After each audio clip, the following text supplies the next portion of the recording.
Bismillahirrahmanirrahim. Assalamualaikum warahmatullahi wabarakatuh. Alhamdulillahilladzi arsala rasulahu bil huda wa dinil haq liyudhhirahu 'ala ad-dini kulli walau karihal musyrikun. Asyhadu an la ilaha illallah wahdahu la syarika lah wa asyhadu anna Muhammadan abduhu wa rasuluh. Allahumma shalli wa sallim wa barik ala Muhammad wa ala alihi wa sahbihi ajma'in. Amma ba'd. Jamaah Masjid Al-Amin rahimakumullah. Bukan kebahagiaan yang membuat seseorang bersyukur, tapi bersyukur dalam situasi dan kondisi bagaimanapun, maka insya Allah kita akan bahagia. Maka sepantasnya kita bersyukur kepada Allah Subhanahu wa taala dengan sebenarnya syukur, karena syukur merupakan penambahan nikmat kita kepada Allah Subhanahu wa taala. Semakin banyak kita bersyukur, maka semakin banyak pula nikmat yang diberikan Allah kepada kita. Amin ya rabbal alamin. Jamaah, kita selalu berharap dan berdoa ya, mudah-mudahan sholat kita, saum kita, zakat kita, sedekah kita, dan amal-amal ibadah diterima oleh Allah Subhanahu wa taala. Kemudian juga diridhoi oleh Allah Subhanahu wa taala. Amin ya rabbal alamin. Sebenarnya saya ini pulang kampung sebenarnya. Ini mau saya, mudah-mudahan kalau memorinya masih ingat, kalau tidak ingat ya tidak apa-apa. 20 tahun yang lalu saya pernah khutbah Idul Adha di halaman ini. Kalau yang umurnya 20 tahun yang masih aktif di masjid waktu itu masih nggak semoga kayak gini ya, biasa. Itu pernah khutbah. Waktu itu saya tidur di rumahnya kalau nggak salah Haji Ahmad atau Haji Muhammad ya. Waktu itu perasaan saya rumah paling bagus di masjid, per masjid rumah beliau. Ini adakah beliau kira-kira yuk? Haji Ahmad yang jual kain saya di orang. Ada ya? Iya, jual baju ya. Orangnya masih sehat ya? Masih sehat. Haji Nanang siapa ya? Iya. Dulu 20 tahun yang lalu pernah. Tapi nggak segede gini masjidnya dulu ya. Sekarang subhanallah. Ada orangnya? Yang jual baju saya. Saya khutbah itu malamnya itu tidur di rumah beliau 20 tahun yang lalu. Waktu itu masih Bungas. Kalau sekarang kan Bungas Banar. Kalau masih Bungas Banar. Ya alhamdulillah kita bisa menyambung silaturahim. Bukannya minta diundang ya. Kok lama ya nggak pernah Masjid Alam ini ngundang lagi. Tapi alhamdulillah ini berkat ini Ananda Ahmad Solihin, dia punya acara Dalul Arkom di mana? Di pesantren. Nah, kemudian saya diminta untuk ngisi acara bahasa, ini kan kayak pidato kebangsaan lah kesannya itu. Nah, selanjutnya gimana kalau lanjut ke Alamin? Wah, alhamdulillah karena udah 20 tahun nggak kemari gitu. Jadi sebenarnya saya bukan mau tablik akbar, tapi mau silaturahim. Karena lama 20 tahun yang sudah hampir terpisah, alhamdulillah ini Allah sambungkan lagi. Ini bagi yang umur tua pasti insya Allah ingat itu. Insya Allah ingat ya. Bapak Ibu jamaah rahimakumullah, ada beberapa hal yang ingin saya sampaikan. Pertama, saya ada nulis buku. Nanti ini buku saya serahkan ke masjid buat perpustakaan ya. Ini bukunya bagus, Spirit Dakwah dan Politik Syekh Arsad Al-Banjari. Jadi sebenarnya Syekh Arsad Al-Banjari itu luar biasa, ini ulama luar biasa. Beliau termasuk ulama yang keinginan kuat, ingin memurnikan ketauhidan, jadi kemurnian tauhid masyarakat Banjar. Ya. Ternyata dalam analisa saya, Syekh Arsad Al-Banjari berhasil di dalam fikih, termasuk Sabilal Muhtadin, dan itu diakui oleh seluruh dunia. Bahkan Brunei itu undang-undang dasarnya itu mengacu kepada kitab Sabilal Muhtadin. Ini ulama besar dan didukung oleh Sultan. Tapi ketika berbicara tentang tauhid, memberantas tentang khurafat yang kan TBC itu menurut saya Syekh Arsad Al-Banjari gagal. Kenapa gagal? Karena Sultan tidak mendukung. Karena begini, kalau kita belajar tentang sejarah, tentang kerajaan, pasti ada anak raja dan ada anak selir. Nah ternyata anak selir ini ingin juga jadi sultan, sedangkan sultan si zamannya Syekh Arsad Al-Banjari ini yang sah gitu. Tapi dia ingin legalitas, dia ingin bahwa ulama aja dukung aku dan rakyat juga dukung aku, maka sepantasnya aku menjadi sultan. Jadi kegagalan Syekh Arsad Al-Banjari dalam memberantas khurafat itu ya tadi itu karena tidak didukung oleh sultan. Jadi Syekh Arsad Al-Banjari ini memperjuangkan tauhid, itu dia berhadapan dengan orang kiai yang bolongnya ganang. Kok luar biasa. Nah, ternyata Waktu saya mencoba bedah buku ini, ada seorang guru besar dari Bandung mengatakan, apakah Syekh Arsad Al-Banjari itu orang Muhammadiyah? Saya bilang, Syekh Arsad Al-Banjari itu lahirnya tahun 1710, Muhammadiyah belum. Artinya apa? Bahwa Ahmad Dahlan ternyata pemikirannya dengan Syekh Arsad Al-Banjari itu sangat luar biasa, sama-sama dengan memurnikan tauhid. Memurnikan tauhid. Maka saya tadi pesan sama generasi ikatan mahasiswa Muhammadiyah, bagaimana tugas Anda sekarang untuk memurnikan tauhid di benua 6. Dan insya Allah ini Ahmad Solihin sudah menyanggupi untuk menggerakkan, yang mudah sudah. Ini sangat luar biasa. Dan ini nanti buku saya serahkan, kalau ingin lebih lengkapnya, nanti buku saya serahkan ke pengurus untuk diserahkan ke perpustakaan, bisa dibaca nantilah. Bahwa ini kajiannya sangat luar biasa. Itu yang pertama. Ini belum masuk ceramah, bukan Pak? Bukan ceramah saya. Cuma oleh-oleh saja. Oleh-oleh dari Banjar, ada buku lah gitu ya. Jamaah rahimakumullah. Yang kedua, ini belum masuk materi ya. Belum masuk materi, cuma kedua supaya paham. Tapi sebelumnya saya mau menyapa dulu. Di sana itu ada orang hebat. Ini kiai tapi kiai kampung. Ada Ustadz Mahlan Darkase. Ini orang PWM, beliau ketua Majelis Tarjih Pimpinan Wilayah Muhammadiyah. Tapi kalau sama saya, dia selalu dipujuk karena saya dianggap Habib. Oh, Habib luar ya. Tapi ilmunya luar biasa. Luar biasa. Alhamdulillah bisa mengawan saya, dan beliau juga termasuk alumni IMM, jadi hadir di sini. Alhamdulillah. Saya juga ingin menyapa pengurus masjid, ulama-ulama, para tokoh kiai di Masjid Al-Amin. Mudah-mudahan kita doakan ya para ulama-ulama kita ini, subhanallah. Saya teringat imam tadi pian kah? Siapa imam? Pian. Suaranya subhanallah. Kalau di Banjar itu khasnya orang Muhammadiyah, suaranya mirip. Di Banjar, kemudian di Bandung ada pimpinan cabang Sukajadi, imamnya mirip suaranya. Kira-kira Ahmad Dahlan tuh imamnya kayak gini juga suaranya sekolah. Kalau orang Muhammadiyah imam tuh, oh sini. Kalau di Banjar sama, intonasinya, makhrajnya sama. Ya sekalipun mohon maaf giginya kan nggak banyak ya, tapi sama, mirip. Mudah-mudahan kita doakan pian panjang umur supaya tetap jadi imam. Alhamdulillah. Sekarang saya lihat di Banjarmasin imam-imam muda sudah mulai banyak. Zaman saya dulu dengan Ustadz Mahlan di Masjid Ar-Rahman, itu kalau subuh Pak berlima, saya yang paling muda. Kalau maghrib itu Ustadz Mahlan sama saya itu terkadang kan punya kegiatan terlambat tuh. Orang sudah azan, satu pun jamaah nggak ada yang masjid. Kecuali kalau melihat saya atau melihat Ustadz Mahlan baru penuh, karena ternyata jamaahnya tidak bisa jadi imam. Jadi menghadang imam datang, begitu datang, Sekarang alhamdulillah banyak imam-imam muda, kita bisa duduk itikaf dengan tenang. Kita bersyukur ya. Kalau saya bilang sama pengurus masjid di Banjar, kalau bisa imam-imam di Banjar itu sejahterakan. Berapa gajinya? Kasih 2 juta, 2 juta setengah. Sekarang alhamdulillah sudah 2 juta setengah gajinya. Namun imam yang ada tadi itu ingin sejahtera supaya kita yang harus diganali anunya itu. Jadi karena minta, cuma kita menyampaikan aja. Ya, itu tugas. Sebab imam ini penting ya. Imam ini penting. Jamaah rahimakumullah. Yang kedua, yang pesan saya kedua sampaikan, karena ini berkenaan dengan pesannya Ustadz Mahlan Darkase sebagai orang tarjih tentang ketetapan waktu sholat subuh kan diundur berapa menit? 8 menit ya. Nah ini juga ilmu pengetahuan. Jadi begini, kalau ini UFO, nah matahari itu minus 20 derajat, maka Saudi masuk Indonesia, NO itu minus 20 derajat sudah masuk subuh. Jadi seluruh waktu itu sudah, kalau sudah mulai fajar sudah masuk subuh. Tapi Muhammadiyah memandang itu kesungsungan. Maka ditunggulah dinaikkan 2 derajat atau minus 18 derajat. 1 derajatnya itu 4 menit. Jadi kalau 2 derajat menjadi 8 menit. Jadi itu kenapa jadi Muhammadiyah menaikkan menunggu sampai 2 derajat menjadi 18 derajat. Supaya apa? Ternyata yang ada itu kesungsungan, kadap. Maka kalau Nabi itu habis sholat subuh, begitu assalamualaikum terang, oh ente dihiga. Nah biasanya kita tuh assalamualaikum masih kadap, maka diundur. Karena kata Nabi, barang siapa yang sholat subuhnya itu sudah mulai menguning, dan itu adalah pahalanya besar. Dan Muhammadiyah ngambil di situ ya. Tapi kita ini biasanya kalau sudah keluar sudah terang, karena ada ceramah, soalnya ada ceramah.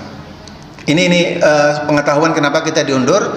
Dan ingat ya, Hukum itu berlaku bagi yang meminta, yang terikat. Kita sebagai warga Muhammadiyah, kalau sudah diundur 8 menit, maka berlaku. Tidak berlaku buat orang lain. Apakah mereka orang lain bid'ah? Tidak, itu bukan urusan kita. Urusan kita. Kemudian kalau kita nih sholat subuh tidak kunut, itu bid'ah bagi Muhammadiyah kalau sholat subuhnya kunut. Bagi orang lain itu bukan urusan kita. Ya, ada urusan. Jadi warga Muhammadiyah, jadi gini, kita ini berislam sesuai Al-Quran dan Sunnah melalui Muhammadiyah. Jadi kita ini berislam melalui Muhammadiyah. Jadi ikuti aturannya supaya kita tidak salah. Insyaallah ya. Jamaah rahimakumullah, sekarang kita masuk materinya. Ini ada dialog nggak? Nggak ada. Sampai jam berapa? Jam 8, jam 9? Banjar cuma ceramahnya kultum. Nggak taunya kuliah terserah antum ya gitu. Jamaah rahimakumullah. Berkenaan dengan hari raya Idul Adha, kemudian juga nanti dikatakan korban. Saya ingin mengajak jamaah bahwa ada kekuatan yang sangat luar biasa yang mungkin kita tidak sadari. Al-Quran itu otentik. Saya buka dari ayat yang pertama. Kalau kita buka dari Al-Quran, dibuka pertama, di situ ada surah Al-Baqarah, Alif Lam Mim, dzalikal kitabul la raiba fihi hudal lil muttaqin. Hafal semua ya? Alif Lam Mim, dzalikal kitab. Ini adalah kitab Al-Quran. La raiba fihi, tidak ada keraguan di dalamnya. Di dalam Al-Quran tidak ada keraguan. Hudal lil muttaqin. Dia ada petunjuk bagi orang-orang bertakwa. Hafal? Tahulah maksudnya? Tahu. Cuma tahunya itu sudah. Kita ini banyak Pak hafal Quran, tapi tidak tahu maksudnya. Makanya saya sering diskusi sama Ustaz Mahlan Jarkasi. Banyak para kader kita itu yang hafal Quran, tapi tidak tahu substansinya. Jadi seolah-olah itu jadi imam, Allahu Akbar, dia setor hafalan sama Allah Subhanahu Wa Taala. Dia tahu artinya. Tapi kalau Bapak tahu artinya satu saja ayat dan memahami, oh ternyata betul, itu bisa menaikkan iman, itu jauh hebat. Saya kasih contoh. Ingin kita buktikan ya. Dzalikal kitab, ini adalah kitab yaitu Al-Quran, la raiba fi, tidak ada keraguan di dalamnya. Hudal lil muttaqin, dia ada petunjuk. Sekarang saya mau cerita. Sebelum itu saya mau tanya. Pernah dengar nggak surah Al-Lahab? Abu Lahab itu pamannya Nabi. Jadi saudara bapaknya lain ibu, ya. Abu Lahab itu benci betul terhadap Rasulullah. Bagaimana upaya dakwah Rasulullah itu dihalang-halangi, berulang-ulang. Dan itu bukan sehari dua kali Pak, berulang-ulang, berhari-hari, berbulan-bulan, bertahun-tahun dihalang-halangi. Akhirnya turunlah surah Al-Lahab. Kira-kira kita hafal semua ya. Tabbat yada abi lahabi wa tab, sampai wamra'atu hamil hatab. Ayat ini turun, intinya begini, ayat ini mengutuk Abu Lahab, mengutuk hartana, dan istrinya dikutuk. Ingat, kita berbicara tentang otentik Al-Quran, bahwa Al-Quran merupakan wahyu Allah. Surah Al-Lahab itu turun, mengutuk Abu Lahab, kemudian mengutuk hartanya, dan juga mengutuk istrinya. Maka Sayyidina Hamzah, kemudian juga Ibnu Abbas ya, andai kata Abu Lahab itu beriman, dia berteriak-teriak di Mekah tuh, ya ahlal Mekah, fa inni asyhadu an la ilaha illallah wa anna Muhammadar Rasulullah. Aku bersaksi bahwa tidak ada Tuhan selain Allah dan Muhammad itu adalah Rasulullah. Abu Lahab tidak usah sholat ya. Abu Lahab tidak usah puasa. Abu Lahab tidak usah haji. Maka ayat Al-Quran itu runtuh. Ternyata Muhammad itu berdusta. Kenapa? Abu Lahab aja beriman. Ya toh? Tapi otentik, la raiba fih, tidak ada keraguan di dalamnya. Selama 10 tahun ayat ini turun, Abu Lahab tidak beriman. 10 tahun Pak. Ayat ini sudah kesana kemari, sudah dibaca orang, dan Abu Lahab itu pusang sudah itu. Pusang. Tapi Abu Lahab tidak beriman. Artinya Al-Quran ini otentik, orangnya masih hidup. Selama 10 tahun kenapa tidak beriman? Aku ingin buktikan sih, aku beriman aja. Maka Muhammad dan Al-Quran itu dusta. Buktinya apa? Wah, aku jadi iman. Oh, Abu Lahab jadi iman. Ternyata selama 10 tahun ayat itu ada dan Abu Lahab tidak beriman sampai dia meninggal. Otentik tidak? Otentik. La raiba fih. Amun dengan kisah ini Pak, Bapak tidak naik imannya sedikit, wah terlalu benar Pak. Ada naik dikit ya. Saya kasih contoh lagi ya. Kita isya sampai jam berapa? Belum ya, nanti dikabarin ya. Soalnya kisahnya panjang nih, ulun bawa kisah aja. 2 hari 2 malam kisah aja. Pas beliau ke Banjar siup sekalinya ya, mulai banyak kisah. Kisah Nabi Ibrahim alaihissalam. Ketika beliau beberapa kali mimpi tentang menyembelih anaknya, antara bimbang dan tidak, karena anaknya Ismail alaihissalam itu termasuk orang yang didambakan. Seorang anak dapat anak laki-laki, karena lama tidak punya anak, dapat anak laki-laki, bungas bengkeng. Lima itu ada mimpi suruh menyembelih. Coba bayangin, jangankan menyembelih, titip kepada dijulung sama kaitin hamuk atau di sakit. Ini itu sembelih. Anak satu-satunya semata wayang yang diharapkan, begitu lahir harus sembelih. Tapi karena Ibrahim yakin bahwa ini adalah perintah Allah, maka Ismail dibawalah ke suatu lembah, kemudian mau disembelih. Kata Ismail, kalau ini memang perintah Allah, ini pakai bahasa saya ya, ini bahasa saya supaya bapak ibu mudah memahami, karena bahasa saya. Karena ini adalah perintah Allah, sudah lakukan, dan aku termasuk orang-orang yang sabar lah, masya Allah. Tapi dengan satu syarat, ikat saya, tutup mata, dan tolong ladingnya itu yang tajam. Itu menandakan sunnah buat kita, ketika kita menyembelih ibadah korban, binatangnya diikat, matanya ditutup, ladingnya tajam, jangan menggantal, tumpul sekalinya, terbalik sekalinya, menyiksa. Itu sunnahnya. Tapi ketika mau disembelih, Allah menurunkan kibas. Maka dalam surah Shofat ayat 100 Bapak mungkin yang hafal Quran itu, maksudnya begini, hei Ibrahim, ini pakai bahasa saya ya, hei Ibrahim, karena engkau telah membenarkan mimpimu untuk menyembelih anakmu, ku ganti dengan kibas. Membenarkan, maka naiklah iman Ibrahim dengan Ismail, Nabi Ismail AS. Dan banyak lagi kejadian-kejadian imannya Nabi Ibrahim itu naik, sehingga Pak ya, tidak ada satu ibadah ritual pun, satu pun, kecuali keluarganya Nabi Ibrahim. Kalau bapak ibu yang pernah haji, ketika kita lihat Ka'bah itu, di sana ada batu, apa nama batunya? Batu Hajar Aswad. Kemudian di depannya ada makom Ibrahim. Kemudian di lingkungannya ada situ apa? Hijr Ismail. Satu keluarga menjadi ritual ibadah, Pak. Tidak ada semua Nabi itu, Nabi Muhammad juga nggak ada. Makanya kalau dalam bahasa saya, ketika saya menganalisa, Rasul pun angkat tangan tentang keimanan dan tauhidkan pada Nabi Ibrahim. Makanya ada sholawat Ibrahimiyah. Saking tidak ada Nabi lain itu Nabi Ibrahim. Nabi Ibrahim itu semakin hari, semakin bulan, semakin tahun dia imannya naik. Ritual ibadah haji, pada haji sebelumnya sudah ada Pak, tapi ritual ibadah haji itu ternyata dari dalam keluarga Nabi Ibrahim. Makanya ketika saya menyampaikan di manasik haji atau manasik umroh, ketika sudah kita sampai di Ka'bah, berdoa, ya Allah, jadikan keluargaku yang di rumah yang berantakan itu seperti keluarga Nabi Ibrahim. Sampai zaman pun ada satu keluarga yang tidak pernah terpisahkan. Kita ini pasti punya masalah dalam rumah tangga itu Pak, punya problem dalam rumah tangga. Berdoa, ya Allah, jadikan rumah tanggaku itu seperti keluarganya Nabi Ibrahim, sampai dia abadi. Coba dalam ibadah ritual ada di situ. Orang sana tawaf, kemudian mencium Hajar Aswad, kemudian sholat di belakang makom Ibrahim, kemudian berdoa di mana tuh, di Hijr Ismail. Satu keluarga iman. Ya, mudah-mudahan dengan kasus ini kita ada naiklah iman sedikit. Masih kurang, kisahnya masih kurang kah? Saya punya kisah banyak, tenang aja.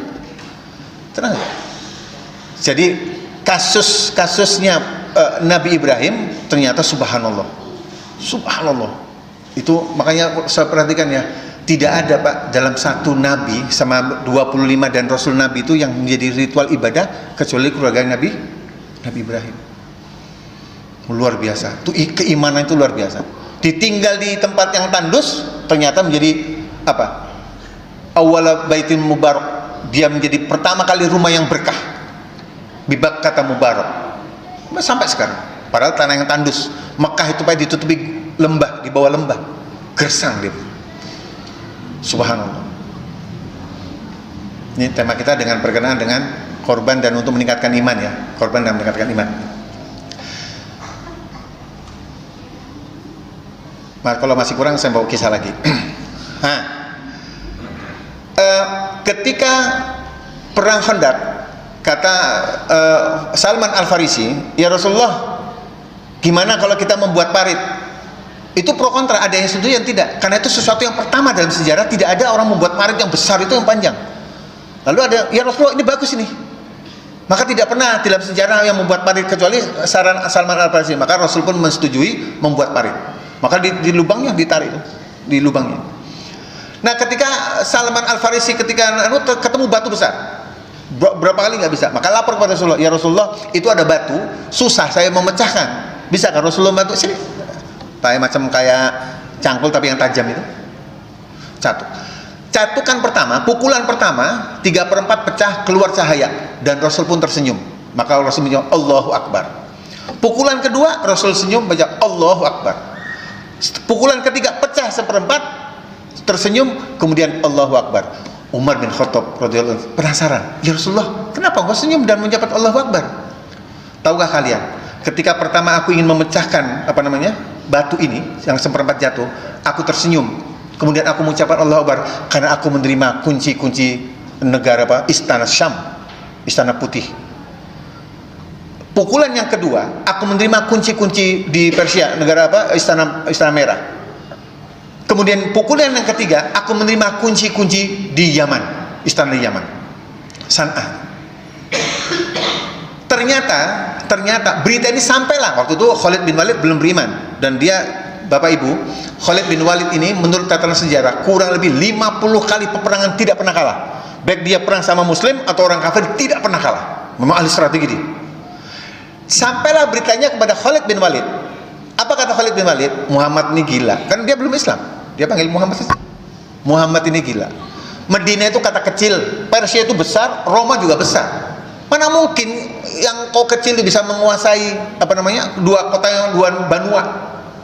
Tak mungkin. Itu Khalid bin Walid belum masuk Islam. Dalam proses berikutnya, akhirnya Khalid pun merenungkan, ternyata aku salah. Agama yang dibawa Muhammad, sahabat Muhammadnya itu ternyata agama yang benar. Aku yang salah memerangi orang benar. Maka karena Khalid orang yang berpikir, dia pun datang ke Madinah menyatakan, ya Rasulullah, dia syahadat. Kemudian dia mengatakan ini, ya Rasulullah, dengan pedang ini dulu aku memusuhi kaum muslimin, tapi dengan pedang ini pula akan aku musuhi orang kafir. Maka bismillah. Maka saat itu Khalid bin Walid tidak pernah belajar mengaji, Pak. Tidak kayak macam taklim gitu. Khalid bin Walid tidak pernah menghafal Quran. Dalam catatan sejarah di antara Islam, Khalid bin Walid itu belajar sama Salim, itu kayak macam anak angkatnya Hindun, yang istrinya Abu Sofyan itu hafal Quran. Itu terpuntal-puntal menghafalnya. Kalau nggak salah Al-Mudassir kalau nggak salah. Terpuntal-puntal. Akhirnya pusing. Apa kata Khalid? Aku lebih bagus membuat strategi perang dibanding menghafal Quran. Susah, gak bisa. Ternyata kalau macam pian-pian kita bahari itu, Pak, ya, menghafal Quran itu masuk kanan keluar kiri. Ya jari ibu tuh, ya nyawa toh dinasihati masuk kanan keluar kiri. Tapi alhamdulillah, Pak, ya, masih ada nyangkut. Kalau kenanakan wayah ini masuk kanan keluar kanan juga. Mentul dia punya. Ya, Khalid bin Walid begitu, karena orangnya memang keras ya, keras. Sehingga dia tidak sempat ikut taklim dan tidak sempat menghafal Quran. Dia sempat menghafal Quran. Dia sibuk dengan perang. Berapa menit lagi? Terus. Ya. Kita ngikutin aja. Terus. Emang tukang parkir. terus. Khalid perang. Suatu ketika sampailah Rasulullah itu wafat. Khalid masih di peperangan ya. Kemudian dipegang oleh Abu Bakar As-Siddiq radhiyallahu anhu. Lalu perintah. Sampailah ke Yarmuk. Yarmuk itu satu lembah sungai yang namanya Yarmuk di Yordan. Itu kata Khalid bin Walid. Nah ini perhatikan Pak. Khalid bin Walid membawa pasukan kurang lebih 24.000 pasukan kaum muslimin. Dia datang ke Yarmuk untuk menaklukkan kota Roma sama orang-orang Roma itu di Yordan. Ketika dia sudah berhadapan, dia belum perang nih. Dia berhadapan dengan pasukannya itu, dia Istana Merah itu sudah di depan Khalid bin Walid. Apa kata Khalid bin Walid? Sodaqta ya Rasulullah, engkau benar. Perkataan yang dulu waktu yang di ulu-ulu itu, aku telah memegang kunci-kunci Persia itu, Roma itu. Ternyata kata Khalid di atas kuda dia melihat, sodaqta ya Rasulullah, engkau benar. Waktu itu masih belum kafir, mendustakan. Ketika dua Islam, sodaqta ya Rasulullah, engkau memang benar. Sekarang istana itu di depanku. Dia pasukannya 24 yang dihadapi 242.000. Tapi karena ingat pesan Nabi bahwa kunci-kunci istana itu di tanganku, dia berangkat dan menang, Pak. Dan peperangan Yarmouk itu termasuk dalam catatan sejarah dunia. Orang Eropa itu tahu dengan Khalid bin Walid. Siapa yang tidak kenal Khalid bin Walid? Dia tidak sempat membaca Al-Quran, Pak, tidak sempat menghafal, tapi ingat pesan Nabi, imannya kuat dan dia berani, alhamdulillah menang. Bapak Ibu, ketika dalam peperangan Yarmouk, Abu Bakar As-Siddiq meninggal, digantilah Umar bin Khattab. Maka ketika Umar bin Khattab menjadi khalifah, memerintahkan Khalid bin Walid waktu itu masih di Yarmouk untuk membantu Sa'ad bin Abi Waqqas di Persia. Tidak sempat boleh ke Madinah, Pak. Dia sibuk perjalanan jauh. Dalam catatan sejarah, hampir 8 tahun antara perang Yarmouk dengan perang Persia itu. Dia sibuk ngurusi perang, tidak sempat menghafal Quran. Tapi dia mampu menaikkan iman dia. Jadi kalau Bapak Ibu tidak hafal Quran, tidak bisa baca Al-Quran, tapi setiap kegiatan aktivitas kita beribadah bisa menaikkan iman, itu jauh lebih hebat daripada Bapak Ibu hafal Quran tapi tidak tahu artinya. Saya bukan melemehkan orang yang hafal, kan bagus. Tapi yang tidak hafal, yang masuk kanan keluar kanan, jangan sedih hati. Islam itu al-Islam, innad dina yusra, agama itu mudah gampang. Tidak terlalu harus dengan bid'ah, dengan syirik, tidak, mudah gampang. Ittaqullaha manistata'tum. Bertakwalah kamu kepada Allah dengan semampu kamu. Saya cuma tahajud semalam cuma 2 kali, sudah 2 kali. Aku seminggu sekali aja, sudah kali. Mampunya itu. Saya berkorban 1 ekor domba, sudah mampunya. Oh, aku 10, gawe. Islam itu fis-sarra'i wad-dharri. Berapa kau mampu, bersedekahlah. Berapa kau tidak mampu, bersedekahlah. Tapi itulah kemampuan. Khalid bin Walid tidak sempat belajar taklim. Khalid bin Walid tidak sempat belajar. Tapi imannya semakin hari semakin naik. Ketika diperintah oleh Umar bin Khattab radhiyallahu untuk Khalid membantu Sa'ad bin Abi Waqqas ke Persia, dia di atas kudanya, "Sodaqta ya Rasulullah, engkau benar." Padahal waktu itu masih jauh. Sodaqta Rasulullah. Sekarang istana itu sudah di depanku. Karena hanya perkataan Rasulullah, pasukan nggak banyak, tapi yakin, dan dia termasuk menang. Dan ketika dalam peperangan itu, seluruh pakaian kerajaan itu dibawa pulang ke Madinah. Di dalam perjalanannya sampailah ke Madinah, ketemu kepada Umar bin Khattab menjadi khalifah. Ya khalifah, inilah sudah istana, harta semua banyak itu. Ternyata ada baju kerajaan Persia. Umar bin Khattab ingat perkataan Rasulullah. Ini saya ingat, ini saya review ya. Dulu ketika Rasulullah hijrah dari Mekah ke Madinah, lalu Abu Jahal dan Abu Gosok dan Abu Bu yang lain itu membuat sayembara. Barang siapa yang bisa menangkap Muhammad atau kepalanya, berhadiah 100 onta. Suroko itu ahli memburu. Mendengar dapat 100 onta di kepalanya, ini materi aja. Wah, dikejar. Ternyata ketemu. Tapi setiap kali mendekatin, kudanya jatuh. Setiap kali mendekatin, kata ini bukan orang sembarangan, ini orang yang dilindungi. Maka kata Suroko, "Wahai Muhammad, kalau aku ini pulang, aku pacangan sudah macam-macam, bisa nggak engkau melindungi aku? Dan aku akan melindungimu juga." Artinya menyembunyikan. Apa kata Rasulullah? "Wahai Abu Bakar, ambil tulang dan catat. Apa kata Rasulullah? "Wahai Surakah, maukah engkau memakai baju kerajaan Persia, baju kebesaran Kisra?" Apa kata Surakah? Kisra. Artinya Mekah itu kan halus, Pak. Kisra itu negara besar, kayak macam non blok sana blok sini. Kata kayak nggak masuk akal. Kisra gitu. Kayak nggak masuk akal gitu. 13 tahun Rasulullah mengucapkan, "Wahai Suraka, maukah engkau memakai baju kerajaan Kisra itu?" Ternyata 13 tahun berikutnya, ketika ternyata kerajaan Kisra jatuh dan baju kerajaan di depannya Khalifah Umar bin Khattab, maka Umar bin Khattab, "Mana Suraka?" Dicari, "Oh Suraka mana Suraka? Ada apa ya Amir Mukminin?" Kau ingat nggak perkataan Rasulullah dulu 15 tahun yang lalu? "Oh iya, suruh pakai baju kerajaan." "Pakai bajunya," kata Umar bin Khattab. "Makailah." Ternyata memang Suraka ini orang dusun, orang desa yang tidak bisa baca Al-Quran juga, orang desa. Orang Arab dulu Pak yang bisa baca Al-Quran, yang bisa baca tulis itu, bukan baca Al-Quran, yang bisa tulis itu orang-orang sugih. Yang tidak sugih tidak bisa baca Al-Quran. Orang Badui tidak bisa dia. Tapi hafalannya kuat, ingatannya kuat. Dia pakai berjalan. Apa kata Umar bin Khattab? "Gagahnya engkau wahai Suraka, orang desa yang memakai ini gagah luar biasa." Sudah selesai.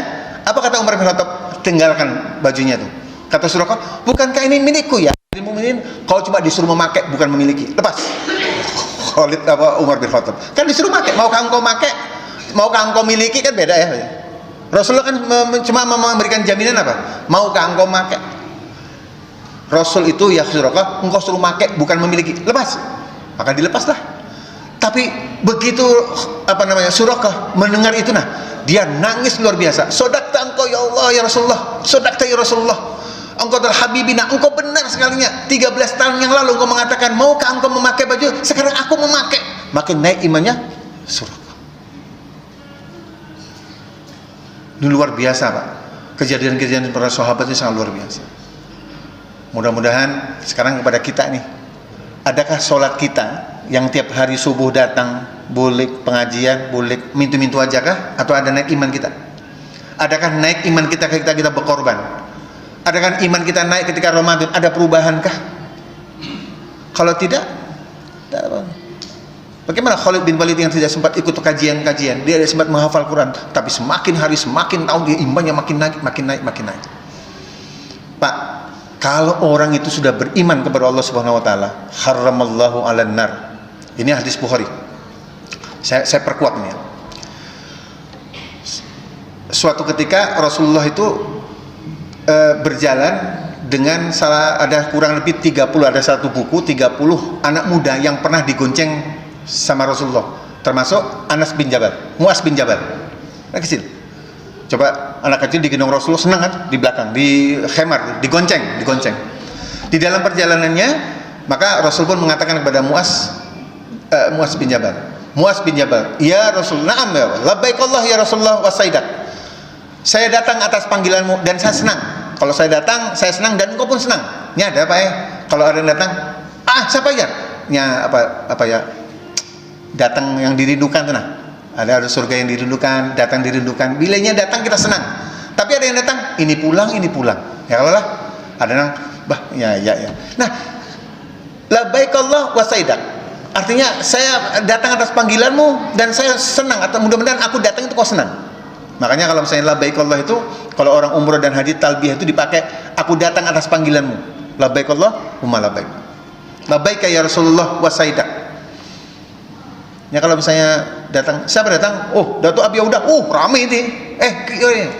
Siapa datang? Solihin. Ya, solihin. Dia tanya, dia diumpamain ya. Nah, itu wasaidak itu kayak begitu. Dia datang yang dirindukan. Ya Muaz bin Jabal, dan itu Rasulullah mengulang 3 kali berturut-turut. Labbaika ya Rasulullah.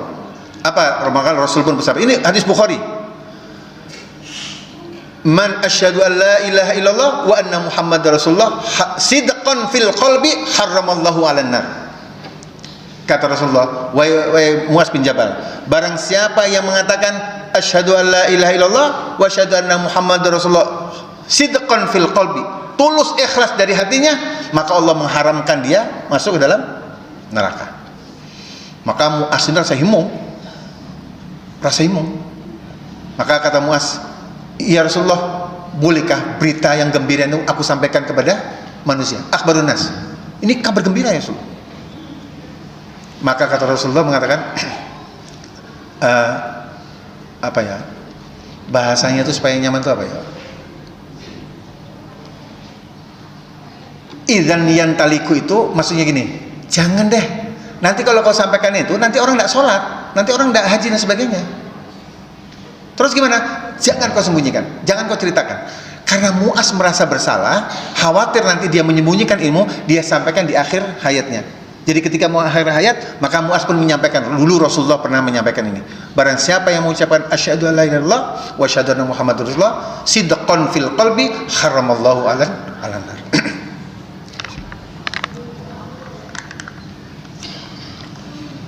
Artinya kalau kita tuh iman kita semakin hari semakin naik Pak, sidqan fil qalbi, kemudian sholat subuh dan sebagainya. Ingat Pak janjinya Rasul tuh, haramallahu 'alan nar. Bagaimana janji Rasul ketika mendapatkan kunci-kunci itu? Kalau Bapak Ibu yakin dengan haramallahu, dengan sidqan fil qalbi, maka kita akan terhindar daripada api. Kita buktikan. Kalau Khalid bin Walid sudah membuktikan, kemudian Nabi Ibrahim, Nabi Ismail sudah membuktikan, kemudian Suraqah sudah membuktikan, sekarang kita membuktikan. Apakah iman kita naik? Kenapa? Loh, kalau kita beriman, haramallahu alan nar. Allah mengharamkan kita masuk ke dalam neraka. Selesai sudah. Saya kalau di Banjar Pak ya, kalau di Banjar, Abi ini kenapa kalau ceramah itu rame-rame, nggak pernah yang sedih-sedih.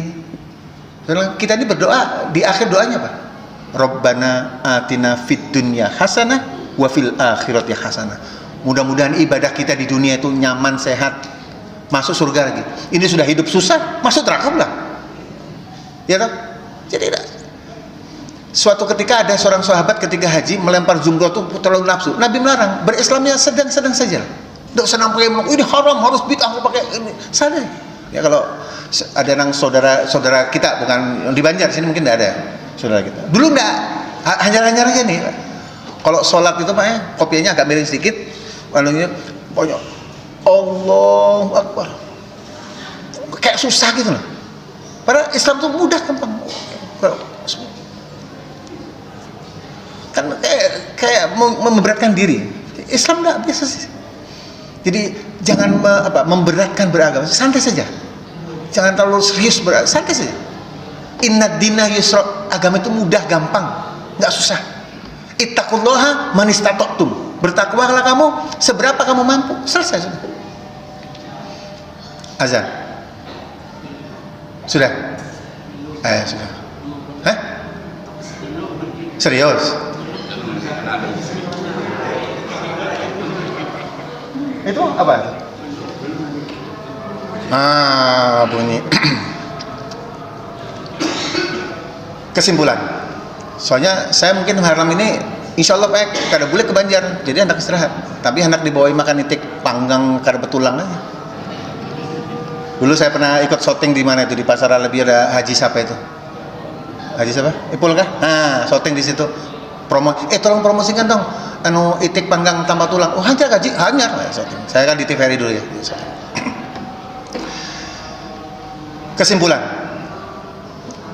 Kesimpulannya itu berapa menit? 10 menit. Bahaya kesimpulan itu ada 2-3 menit sudah sampai. Kesimpulannya bahwa ketika kita mendapatkan sesuatu amal ibadah, kita berupaya untuk mencari untuk meningkatkan iman kita. Salat tahajud di malam hari, kemudian iktikaf, renungkan, kemudian ada sesuatu yang lebih baik, renungkan. Subhanallah, kalau nemu dapat. Ada seorang ulama, lupa saya namanya, dia bukunya segini Pak, itu cuma dia menafsirkan setiap hari dia bongkar surah Al-Baqarah, Alif Lam Mim, dzalikal kitabul la raiba fi hudal lil muttaqin. Dia kaji sebelumnya, kekinian dan akan datang. Jadi ayatnya tidak berubah, tapi kondisinya berubah. Dia catat sampai menjadi satu buku, luar biasa. Saya lupa, nanti suatu ketika saya kasih siapa namanya, disolihin ya. Apa satu ya? Dia semakin kaji, semakin luar biasa. Saya pernah ketika di pesantren Semih Martapura, saya alumni Semih tahun 83. Di Semih itu ada belajar tafsir Jalalain.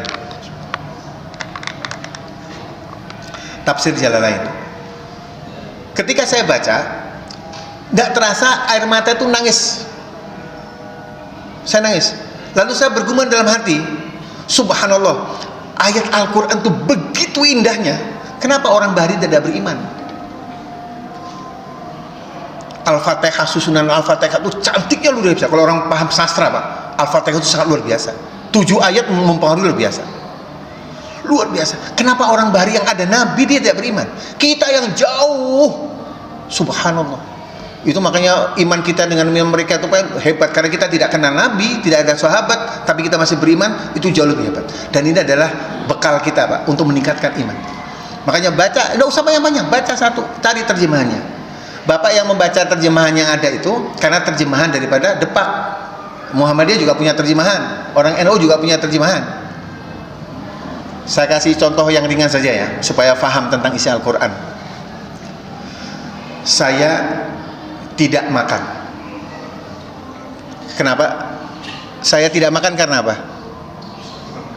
Karena kanyang. Antum? Karena puasa. Solihin? Karena belum dimakan. Ada lagi kah? Saya tidak makan. Nah, karena apa? Habis juga makanan ini dia direbut karena makan. Kenapa karena makan ya? Tinggal sepiring aja. Ternyata ucapan saya itu berbagai macam versi orang menafsirkan tentang ucapan saya. Yang tahu saya tidak makan siapa? Saya sendiri. Al-Quran, sudut pandang orang tentang memahami ayat itu bermacam-macam, Pak. Muhammadiyah juga punya cara sendiri untuk memandang Al-Quran. Kita tidak bisa menyalahkan orang karena sudut pandangnya berbeda. Saya kasih contoh kecil. Pernah dengar nggak tentang ayat berwudu? Apa idza kuntum sholati faghsilu wujuhakum wa aydiyakum ilal marafiq wamsahu bi rusikum ilal ka'bain. Ternyata yang jadi masalah kata Imam Malik, kan yang musab itu seluruhnya habis bersih. Karena wamsahu. Abu Hanifah sedikit. Sudah cukup. Imam Syafi'i. Nah, ini kita nggak bisa menyalahkan orang ya. Imam Syafi'i karena mazhab NU itu bermazhab Imam Syafi'i. Imam Syafi'i dia coba gini, Pak. Kalau umpamanya saya didulit sama orang, didulit ya, di ini ya. Saya pasti ngomong, "Bapak manu kepala." Padahal gini aja.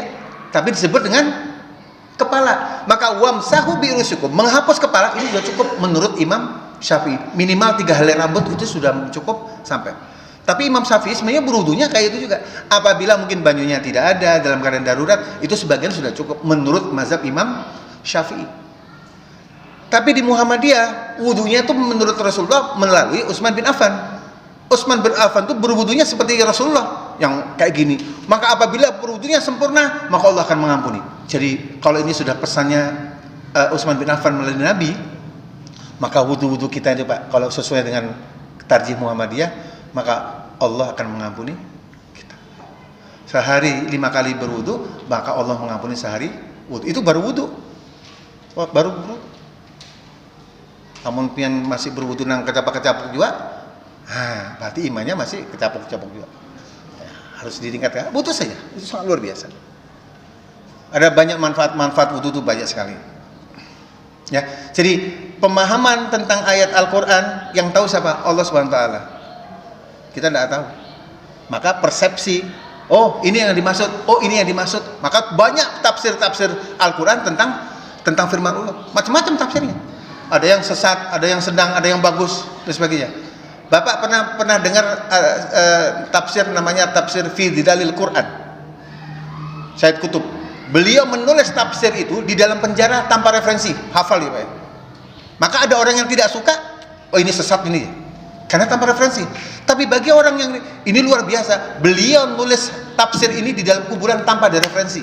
Pak, orang hebat itu. Kita yang bebas, yang ada buku, bingung nulisnya dia. Jadi persepsi tentang Al-Quran. Tapi itu saya ingin mengajak ini bahwa kita berislam melalui Al-Quran dan Sunnah melalui Muhammadiyah. Jadi nggak usah bingung. Kita sudah ada panduannya di situ. Dan insya Allah Muhammadiyah itu melalui tarjihnya mendekati hadis-hadis Nabi itu mendekati. Kita coba.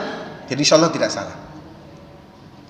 Mudah-mudahan saya berharap nih dengan kasus-kasus tadi, termasuk nanti korban. Mudah-mudahan bisa meningkatkan iman kita kepada Allah Subhanahu Wa Taala. Banyak loh Pak kejadian-kejadian di alam kita itu bisa meningkatkan iman kita kepada Allah Subhanahu Wa Taala. Kira-kira ini dulu ya. Soalnya mulai sore tadi harus pendek aja toh. Makannya belum lagi, makannya habis makan ini. Kira-kira ini yang bisa saya sampaikan. Mudah-mudahan panitia Masjid Al-Amin berkenan apa yang saya sampaikan, mudah-mudahan manfaatnya. Dan ini menyambung silaturahim yang sudah 20 tahun hampir terputus, ternyata sambung kuat lagi. Ini terima kasih juga kepada Ananda Ahmad Solihin yang bisa menyatukan silaturahim ini. Ini yang bisa saya sampaikan, kurang lebihnya mohon maaf. Terima kasih. Assalamualaikum warahmatullahi wabarakatuh.